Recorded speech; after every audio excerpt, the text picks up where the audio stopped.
ചൂടാകുമ്പോൾ ബ്ലീഡിങ്, പിറ്റേ ദിവസം രാവിലെ ചിലപ്പോൾ ബ്ലീഡിങ് അങ്ങനെയുള്ള ബ്ലീഡിങ് പൈൽസിനൊക്കെ നമ്മൾ നന്നായിട്ട് വെള്ളം കുടിച്ച് മുറിവെണ്ണ വെറുതെ പുരട്ടിയാൽ തന്നെ അതിന് വ്യത്യാസം വരും.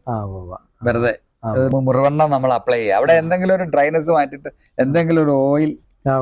അപ്പൊ മുറിവെണ്ണയ്ക്ക് ശരിക്ക് എല്ലാതും ഇതുപോലുള്ള ചെറിയ ചെറിയ മുറിവുകളെ ഹീൽ ചെയ്യാനുള്ള ശക്തി കൂടുതലാണ്. നമ്മുടെ കേരളത്തിലെ തന്നെ ഒരു പ്രിപ്പറേഷൻ, സ്പെഷ്യൽ പ്രിപ്പറേഷൻ മുറിവെണ്ണ. അത് കേരളത്തിന്റെ ഓണാണ്. വേറെ ഒരു രാജ്യത്തിലേക്ക് അതില്ല, കേരളത്തിലാണ് അതിന്റെ സ്പെഷ്യൽ കൂട്ടുണ്ടാക്കിയത്. അപ്പൊ അതിന് ചുവന്നുള്ളി ചേരുന്നുണ്ട്, താറുതാവല് ചേരുന്നുണ്ട്, വെറ്റില ചേരുന്നുണ്ട്. അപ്പോ പിന്നെ ഈ കാടി അങ്ങനെയുള്ള ഒത്തിരി ഇതില് അത് ചേരുന്നുണ്ട്.